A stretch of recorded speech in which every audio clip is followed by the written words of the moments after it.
The last time we reported on Japan, we told you about a new secrecy law designed to keep a lid on whistleblowers and discourage reporters from pursuing government secrets. Well, since then, in December, Prime Minister Shinzo Abe and his Liberal Democratic Party, the LDP, won convincingly in a snap election. So why would he need to worry about coverage in the mainstream news media now? Well, the Prime Minister's economic policies, known as Abenomics, cannot be called a runaway success, and his plans to restart the country's nuclear industry remain overshadowed by the Fukushima disaster. Then there's Abe's determination to play a role in the fight against ISIL, which amounts to a departure from Japan's pacifist constitution. Many in the Japanese news media are compliant and deferential, with a system of press self-regulation as institutionalized as the Keisha clubs or press clubs, mediating between journalists and the government. It's not easy to get ahead as a reporter if you rock the boat. So when a critic of Abe's policies on the Middle East went live on the air and declared that I am not Abe, that proved to be a bad career move. The Listening Post's Will Young now on journalism in Japan and Shinzo Abe's Medianomics.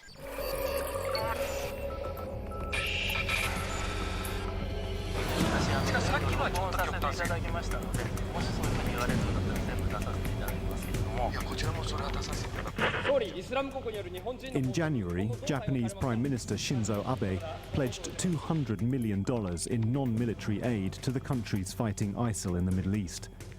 Within 48 hours, ISIL demanded an identical sum for the release of 2 Japanese hostages.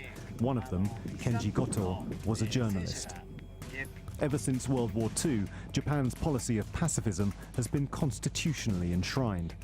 One of the few media voices to argue Abe's Middle East policy might be unconstitutional was Shigeaki Koga, a commentator on a program called Hodo Station, which airs on one of the country's biggest channels, Asahi TV. テレビ朝日では作っていただくのは非常に申し訳ないと思ったら自分で作ってきました。I am not Abe というのをですね。1月23日にですね。On January 23rd, I said, I am not Abe. It wasn't just a question of the hostage crisis. I was concerned that the wrong image was being spread about us Japanese, the notion that we wanted to take part in the fight. だけどそれは日本人の気持ちじゃないですよと。This isn't how the Japanese people think. They are of a different point of view to Abe. I knew that I was going to be fired. I wanted to say this was not a normal reshuffle, so I explained this live on air, to highlight how much pressure the government has exerted onto the media.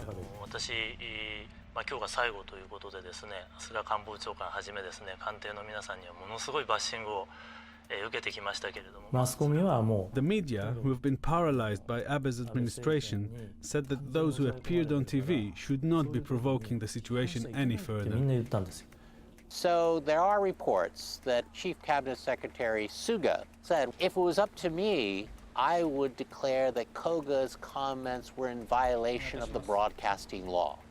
That sent a warning shot across the bows of TV Asahi, meaning the displeasure of Prime Minister Abe, meaning that TV Asahi might face a lot of pressure. At the end of the day, he and the anchor celebrity presenter had a very much open row in the public on the show. So I frankly don't know it had to do with any sort of perceived pressure. ちょっと待ってください。ちょっと待ってください。小川さん、待ってください。今のお話は私としては承服できません。I think Mr. Koga's allegations have gathered a certain number of followers, but successfully alienated himself from otherwise very much friendly supporters of his. Alienated or excommunicated. What the Cabinet Secretary said concerning Koga's outburst left little room for interpretation. We will closely watch how the TV station handles the issue in line with the broadcast law, Suga told reporters. A day later, Asahi TV's chairman apologized to viewers for what he called an unscheduled happening. The chairman denied any government pressure, but ministries have on several occasions sent letters to the producers of Hodo Station, and in November last year, a letter was sent to all major networks in advance of December's elections. The language was low-key, but in the Japanese context, the message was clear. もちろん言葉は丁寧なんですよ。The letter is of course very polite, with phrases such as, "I'm consistently grateful for your help," but it also uses words such as fairly, neutrally, and composed, and advises on how to choose commentators and conduct interviews. For the government to write to broadcasters, especially before elections, exerting pressure, is rather frightening, especially as they hold the ministerial authority to grant permits and approvals. 非常に怖いわけですね。各テレビ局、メディア全部 Although every broadcaster and media outlet received these guidelines, there was no reporting on the issue until I said something about it. For journalists from other countries, this would not even have been considered a serious level of pressure, but simply an objection from the government. The Japanese media panic on a daily basis and then feel the need to apologize. これは謝りに行かなくちゃいけないと。 Consider one measure of a healthy media. Country rankings by Paris-based NGO Reporters Without Borders, based on those countries' records on press freedom. Japan improved dramatically after 2006, rising to 11th place in 2010. Shinzo Abe led the LDP back to power in 2012, and Japan has dropped 50 places in the index to 61st. Some point to a series of national upheavals, among them the nuclear disaster at Fukushima. Others to a state secrecy law that criminalises whistleblowing and the journalism that would bring government leaks to light. It's a stunning nosedive. You know, it's dramatic failure from the 11th to the 61st. After the Fukushima 3 nuclear reactor meltdown, the press here seemed to be overly deferential, and the government under Abe has passed state secrecy legislation. This criminalizes whistleblowing, so any journalist caught trying to solicit secrets is subject to long-term imprisonment. Even without such a threat, Japanese journalists have, in the main, been reluctant to embarrass their political leaders. Self-censorship is a problem in many countries, but in Japan it goes one step further, into the realm of collective self-censorship. Whether it's the Tokyo Police, Toyota Motor Company, or a government ministry, access to information requires high-level sources, and only journalists who are members of Kisha Club or press clubs get a foot in the door.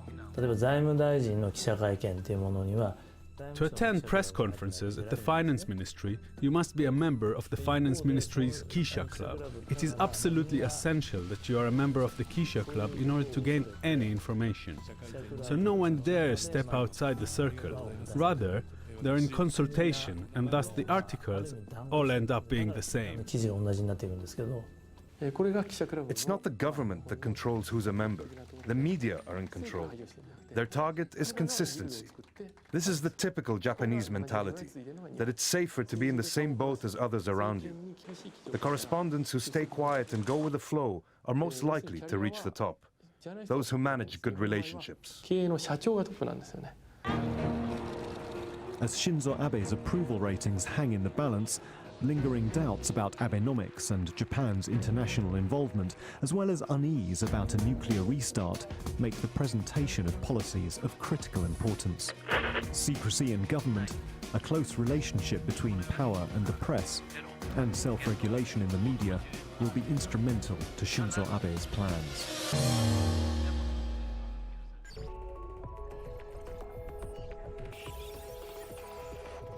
As we just saw, there are some voices in Japan chipping away at the dominance of the corporate and state-run mainstream news media. Takashi Uesugi, who we interviewed for that piece, is a longtime critic of the Kisha Club system.